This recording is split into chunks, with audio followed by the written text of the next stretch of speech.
C'est l'heure de la revue de la presse et des médias israéliens ce matin sur Studio Kalita, relayé sur les ondes des radios juives parisiennes. Et ce matin, les manchettes des quotidiens israéliens parlent du procès de Binyamin Netanyahou avec un chiffre: 333 témoins pourront être appelés à la barre par la partie civile, par le parquet. 333 témoins, ce chiffre est impressionnant en soi. Il provoque, lorsqu'il est lancé au milieu du débat, un net sentiment de malaise. 333 témoins et parmi eux des personnalités qui siègent même dans le gouvernement de Binyamin Netanyahou, comme les ministres Gilad Ardan et Yariv Levin, qui sont considérés comme des proches du Premier ministre. Également comme l'avocat de M. Netanyahou et son cousin David Shimron, ainsi que des anciens des services du Shin Bet, tels que Yuval Diskin, qui était le chef du Shin Bet il y a plusieurs années, ou enfin d'autres personnalités qui étaient considérées comme des amis intimes de Binyamin Netanyahou, tels que le milliardaire juif Sheldon Edelson, qui est le fondateur et le propriétaire du journal Israël Hayom. Et à la lecture de cette impressionnante liste que Binyamin Netanyahou a qualifiée de bottin téléphonique hier avec un certain ton acerbe, eh bien on comprend une chose importante, c'est que le procès de Binyamin Netanyahou ne sera pas une mince affaire et qu'il risque de se prolonger dans le temps, bien au-delà par exemple des 2 années durant lesquelles Benny Gantz pourrait assumer le poste de Premier ministre en remplacement de Binyamin Netanyahou, selon l'une des propositions de formation d'un hypothétique gouvernement d'union nationale dont il est actuellement question. 333 témoins, mais également 3 juges qui décideront du sort et de l'avenir du Premier ministre Netanyahou, 3 juges du tribunal de district de Jérusalem, ce qui est considéré comme un petit avantage pour le Premier ministre, car, paraît-il, les juges de Jérusalem seraient plus cléments que ceux de Tel Aviv. Et le Yediot Ahronoth nous indique aussi un développement qui n'est pas évident ou compréhensible pour l'Israélien moyen. Désormais, après que le conseiller juridique du gouvernement, Avichai Mendelblit, ait remis hier au président de la Knesset, Yuli Edelstein, l'acte officiel d'accusation contre le Premier ministre, eh bien, il ne reste à ce dernier que 30 jours pour décider s'il a besoin de réclamer une immunité parlementaire, qu'il n'est pas d'ailleurs tout à fait certain d'obtenir en raison de la conjoncture politique actuelle et de l'absence, par exemple, d'une commission parlementaire de la Knesset qui, elle seule, est habilitée à parler, à statuer sur l'immunité d'une personnalité telle que Binyamin Netanyahou. D'ailleurs, pour comprendre ce dossier de l'immunité parlementaire, le Yediot Ahronoth consacre, sous la plume d'Amichai Attali ce matin, une demi-page d'explications détaillées. Peut-être que certains jugeront même ces explications plutôt fastidieuses.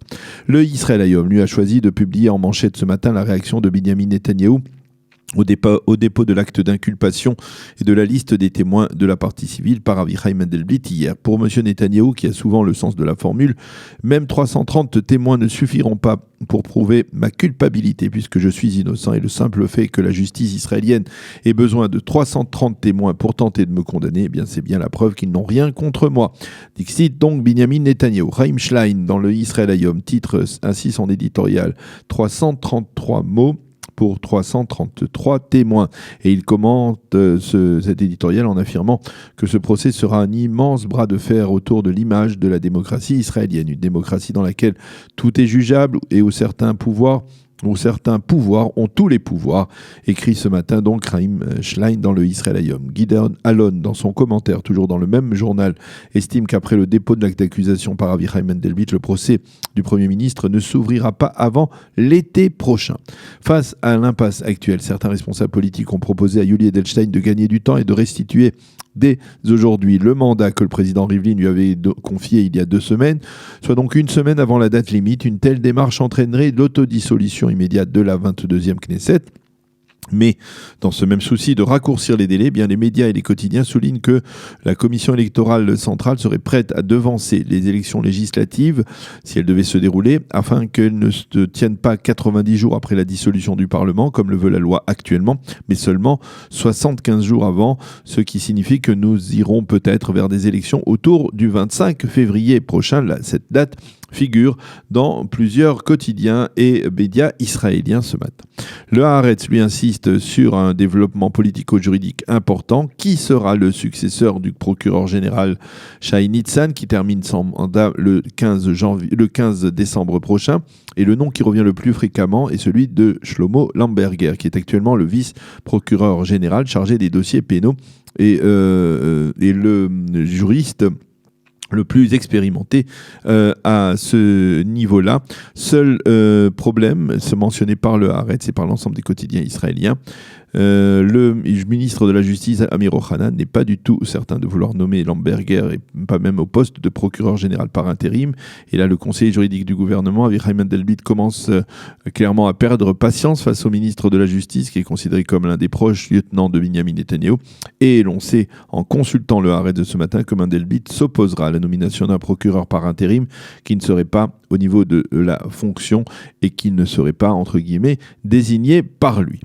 Pour rester dans le domaine du juridique et des procès du Premier ministre, l'ancien conseiller juridique du gouvernement Yehuda Weinstein a affirmé hier qu'il n'avait jamais affirmé à Binyamin Netanyahou qu'il pouvait prendre des cadeaux.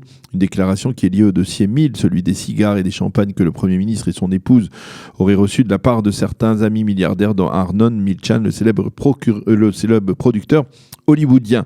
Les journaux annoncent également que le Premier ministre a finalement décidé d'annuler la visite qu'il devait effectuer aujourd'hui à Londres dans le cadre de la conférence pour le climat.